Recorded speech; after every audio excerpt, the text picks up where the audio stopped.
معزز حاضرین،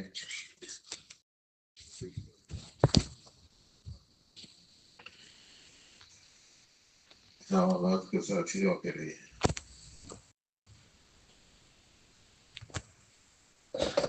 یہ موقع بہت غنیمت تھا۔ حضرت شاہ صوفی عمر محمد صاحب رحمۃ اللہ علیہ کے صاحبزادگان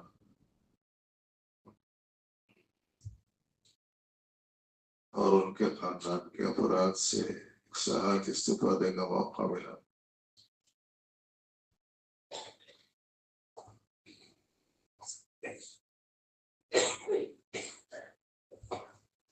میں نے گزارش کی تھی حضرت مفتی صاحب دامت برکاتہم سے کہ تقریباً مہینے دو مہینے میں ایک مرتبہ بندے کی حاضری ہو جاتی، آپ کی تشریف آوری نہیں ہو۔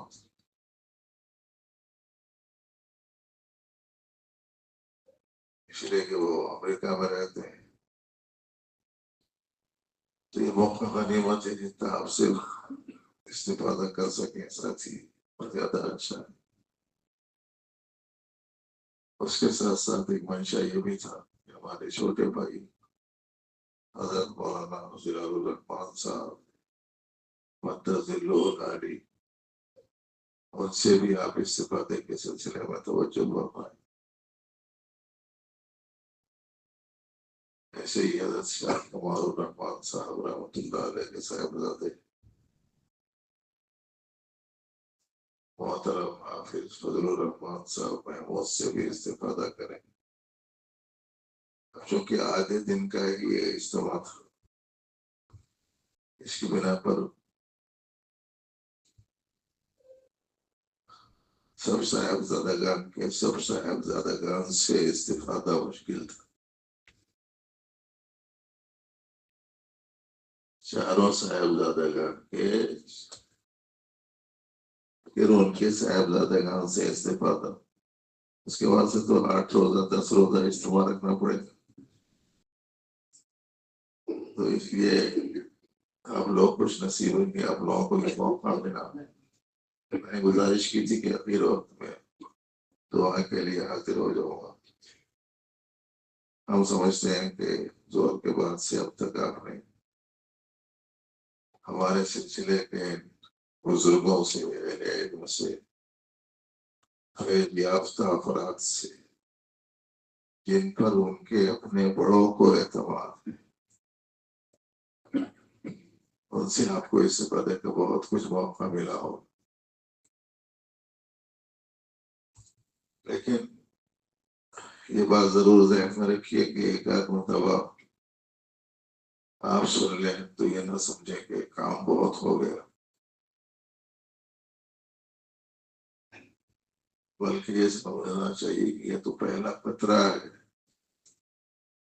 اور ایک قطرے سے پیاس عام طور پر نہیں بجھتی۔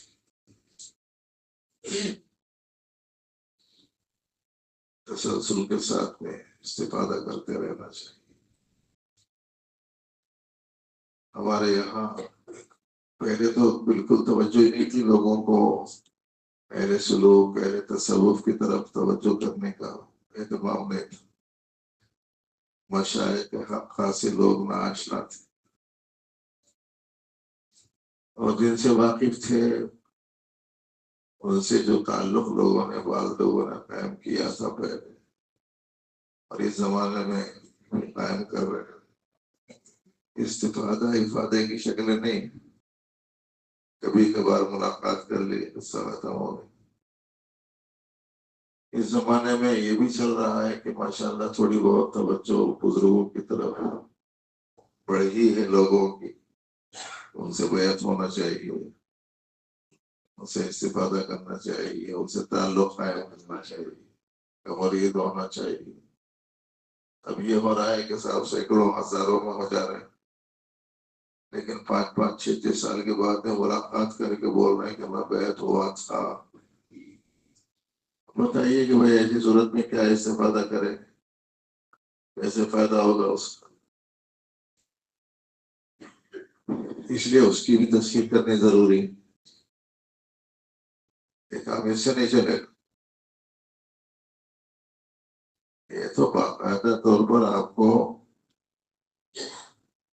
داخلہ لینے کے بعد میں دیے جانے والا ہر سبق آپ کو سمجھنا ہے اور بار بار حاضری دینی ہے. اور امتحان شیخ لیتا رہتا ہے، لیکن بہت سارے موردین کو پتہ نہیں رہتا کہ شیخ امتحان لے رہا. اس لیے کہ اس کی گفتگو سن کر اس کا امتحان لیتا ہے، اس کی چال ڈال دیکھ کر اس کا امتحان لیتا ہے، اس کی وضاحت دیکھ کے اس کا امتحان لیتا رہتا ہے. تو یہ مستقل سیکھنے سکھانے کی چیز ہے. اس کے بغیر آدمی عام طور پر صحیح ہونا ذرا بہت مشکل ہے، اور یہ زمانے میں تو بہت ہی زیادہ مشکل. اس لیے ایک کام کرو، بات دعا سے پہلے ذہن میں رکھنے کا، جتنی باتیں سنائی گئی وہ تو یاد رکھ کے پلوں میں بات لو. اچھا، اس کو دہراتے رہنا ضروری ہے، جائزہ لیتے رہنا ضروری ہے.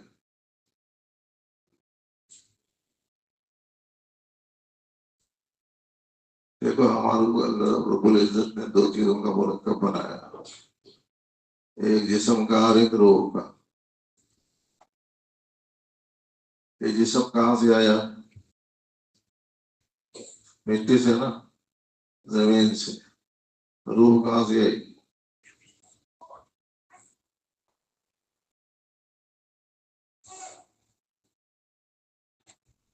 تو جو مٹی سے آئی ہوئی چیز ہے یہ رہنے والی ہے، یا جو آسمان سے آئی ہوئی چیز ہے وہ رہنے والی. ہم لوگوں کی محنت پوری ختم ہو جانے والی چیز کے پیچھے چل رہی ہیں، باقی رہنے والی چیزوں کے پیچھے. بھائی یہ ذرا سوچ لے کے جانا. دیکھو آج آپ کو جو یہاں سے جانا ہے یہ سوچ لے کے جانا ہے کہ ہماری محنت کس پر چل رہی، فانی چیز پہ چل رہی کہ باقی.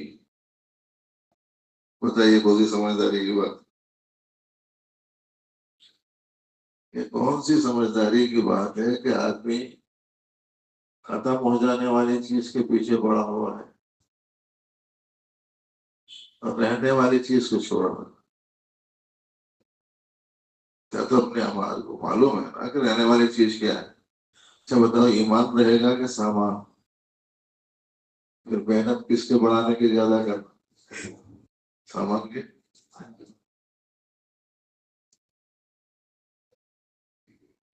بھائی ملنے والی چیز سامان، رہنے والی چیز، تو کس چیز کے بڑھانے کی فکر زیادہ ہونا ہے؟ ایک ہے مال اور ایک ہے اعمال. ان میں ملنے والی چیز کون سی ہے، رہنے والی چیز کون سی؟ مال مٹنے والا، اعمال رہنے والے، ہے نا. تو جو چیز رہنے والی ہے اس کو بنانے کی فکر کیوں نہیں ہے؟ جانے ہی والی ہے، اسی کے پیچھے کیوں پڑے گا؟ کیوں یہ موٹی باتیں ہم لوگوں کو سوچ کر سمجھنے کا موقع نہیں ملتا؟ جو دیکھو مال مال مال مال مال کے پیچھے پڑا ہوا ہے، اور اتنا پسند آ گیا لوگوں کو کہ اب دکانوں کا نام ہی مال رکھتی. رہنے والا ہے کہ ختم ہونے والا ہے؟ رہنے والی چیز تو اعمال ہے نا بھائی.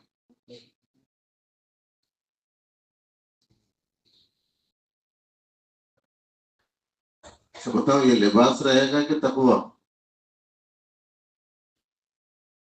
کس کی فکر زیادہ ہے؟ وہ یہ رہنے والا ہے. تو لباس بتایا نا اللہ تعالیٰ نے قرآن شریف میں،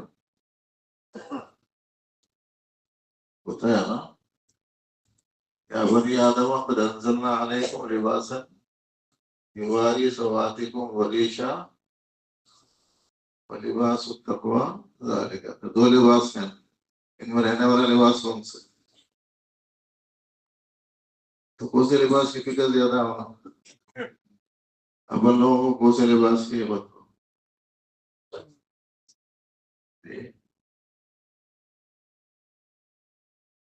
ایک موٹی سی بات سمجھ میں آ گئی تو بسیں سمجھتا ہوں میں، ذرا سا رخ صحیح ہونا ضروری ہے.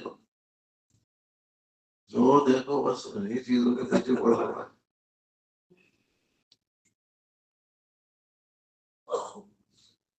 زندگی روح سے تعلق رکھنے والی چیزوں کا نام ہے.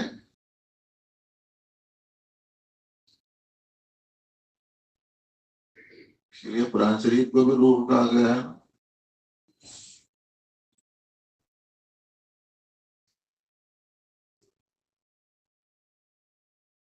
اور حیات کا سامان بتایا اللہ کی تعلیم کو، اللہ کے رسول کی تعلیم کو.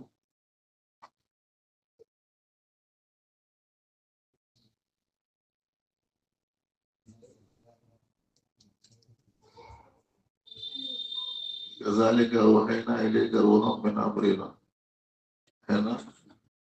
وللروح من امر ربی استجیبوا للہ وللرسول اذا دعاکم لما.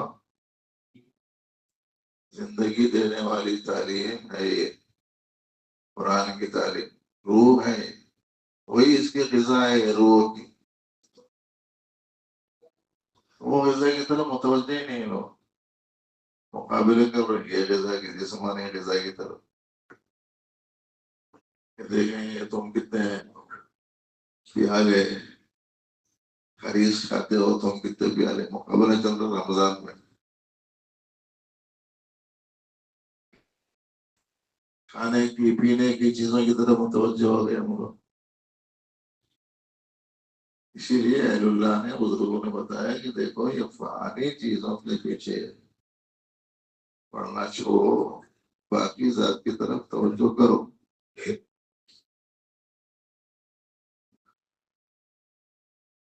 اور باقی چیزیں وہ ہیں جو اللہ تعالیٰ کو پسند ہیں، جس کا اللہ تعالیٰ نے حکم دیا. تقریر کرنا ہی نہیں ہے میرے کو، دعا کرنا ہے. اس تقریر کے واسطے ہے ایک گولی، وہ میں ڈال لیتا ہوں، 1 گھنٹے میں گولتی ہے، تقریر ختم کرتا ہوں.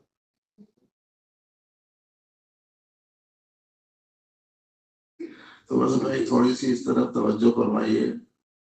اور دیکھو اچھے جتنے کام کر رہے ہیں، اچھے کام جتنے آپ انجام دے رہے ہیں، ان اعمال کے انجام دینے پر کچھ نتیجہ نکلے، یہی توقع سے کرتے ہیں نا.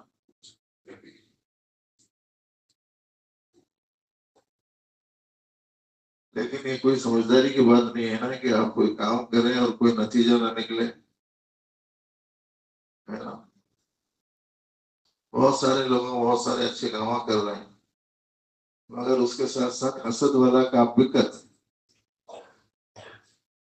نتیجہ صحیح نکلے گا. اچھے کام کر رہے ہیں، اس کے ساتھ ساتھ ریا والا کام بھی کر رہے ہیں. صحیح ہے عمل، قابل قبول ہے؟ نہیں ہے نا. کوئی کام انجام دے رہے ہیں اور کام کے انجام دینے کی خوبی کو اپنی ذات کی طرف منسوخ کر. صحیح ہے.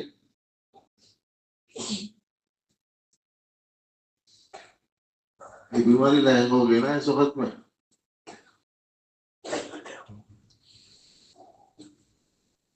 ایک دوسرے سے حسد ہے، جلن ہے، بغض ہے، عداوت ہے، نفرت ہے، حقارت ہے، دکھاوا ہے. بتائیے کہ بھائی ایسے عوام سے کیا فائدہ ہے؟ اس واسطے کام کرو تو اس کا نتیجہ اچھا نکلے. اس کے واسطے وہ جراثیم اس کو لگنے مت دو جن کی وجہ سے وہ کام خراب ہو جاتا. جراثیم 2 قسم کے رہتے ہیں، دکھتے سے اس میں نظر آتے، لیاب میں نظر آتے.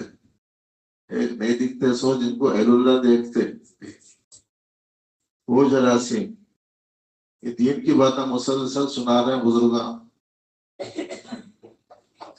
لیکن لگ رہے ہمارے کو نہیں لگ رہے. بہت سارے لوگ بیمار ہو جاتے، دوا کھلا رہے ہیں، انجیکشن دے رہے ہیں، ٹانی کا پلا رہے ہیں، غذائیں کھلا رہے ہیں، مگر جیسے کا ویسے رہ رہا ہے. کوئی اس سے پوچھو کیا ہوا بھائی، علاج نہیں کرا رہے ہیں ان کا. ارے کرا کے تھک گئے، کھلا رہے پلا رہے نہیں، ہر چیز کھلا کے دے. پھر کیا ہوا؟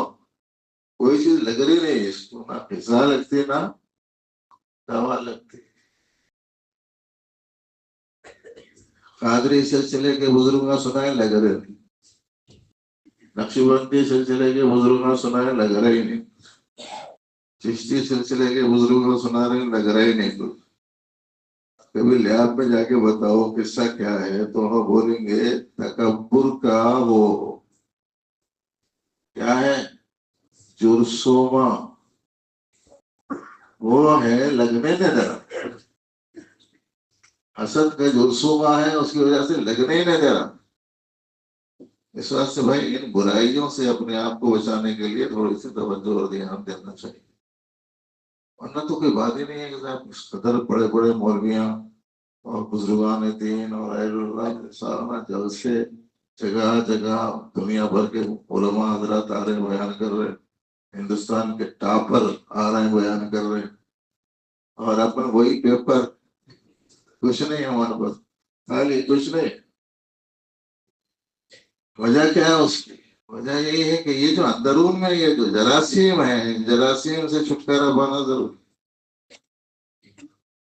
اور اس کا علاج یہی اہل اللہ کے پاس سے ملے گا. پوری توجہ دینا ضروری ہے کسی بھی چیز کی طرف. معمولی تو بیماریاں آ گئی تو 6 مہینے کے واسطے چلے جا رہے ہیں دوا خانوں، ہے نا. ہاتھ ٹوٹ گیا، پاؤں ٹوٹ گیا تو 3 مہینے کے واسطے پڑ جا رہے ہیں گھر میں. یہ اتنے بڑے بڑے بیماریاں اپنے اندروں میں، مگر ہمارے پاس ٹائم ہی نہیں جانے کا، صحیح کرنے کا. اس لیے بھائی اپنی اصلاح اور اپنی تربیت اور اپنے اللہ کو راضی کرنا اتنی بڑی چیز اللہ پاک کی جانب سے ملی. اس قدر عظیم الشان چیز ملی. اللہ نے جوڑ کے رکھا. دیکھو ایک پانی کو ایک باقی کو لگا کے رکھے. سارے کام تو روح سے ہوتے نا، جسم سے تو کچھ نہیں ہوتا. یہ جو کبھی کبھی ہمارے بڑے لوگ میں بولتے اپن تو مردہ ہے، سمجھ میں نہیں آتا علماء جی. روح نکل جاتے پوری باڈی رہتی نہیں رہتی، کوئی کام کرتی کوئی چیز. تو دیکھنا، سننا، بولنا جو کچھ ہے وہ سب کا سب اسی روح کا نتیجہ ہے نا. عجیب بات ہے کہ اس کے تقاضے کو پورا نہیں کر رہے.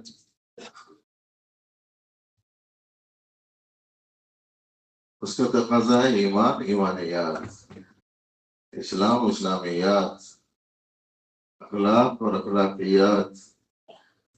یہ ہے رہنے والی چیزیں، یہ ہے روح کے غذا. اسی لیے ہمارے حضرت صوفی صاحب رحمۃ اللہ علیہ فرماتے تھے غذا نہیں چھوڑ سکتے تو عبادت بھی مت چھوڑو. لباس نہیں ترک کر سکتے تو تقویٰ بھی مت چھوڑو.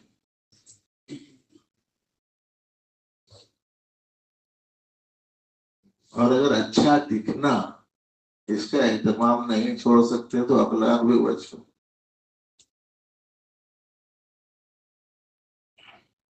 اور اگر زیب و زینت نہیں چھوڑ سکتے تو پھر یہ نوافل کا کو چھوڑ.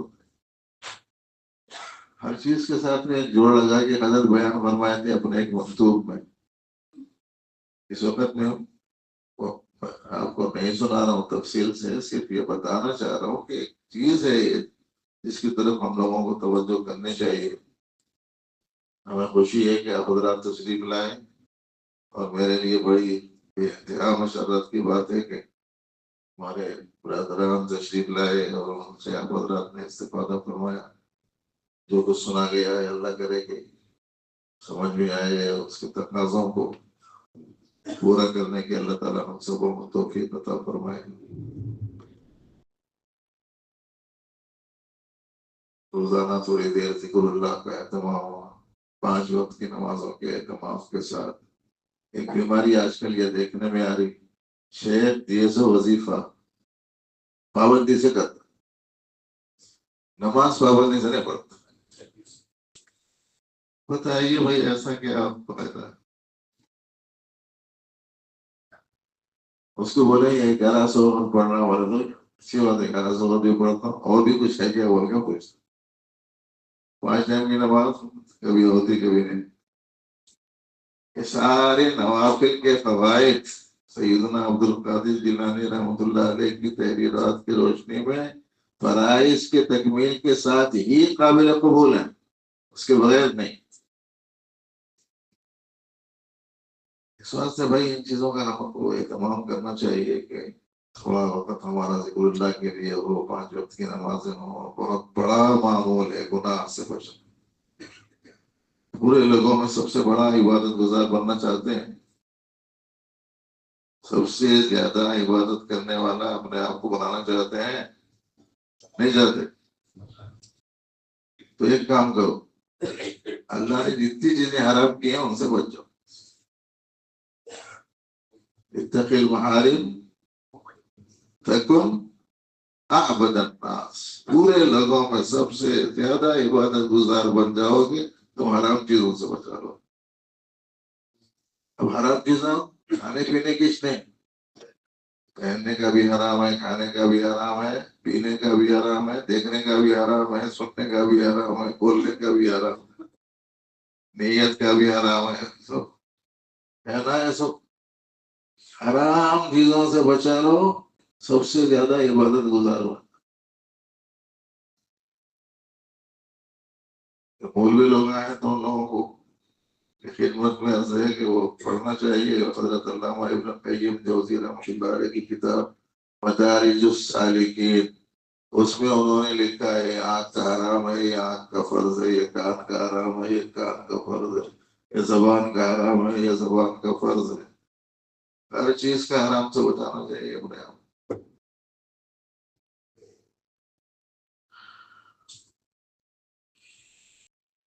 چھوٹی چھوٹی چیزوں کے حرام کے سلسلے میں تو ایک دوسرے کے پیچھے پڑے جاتے، ارے ان میں یہ رشوت لے لیا، حرام کر لیا، مگر 10 حرام ساتھ میں خود کرتا رہتا۔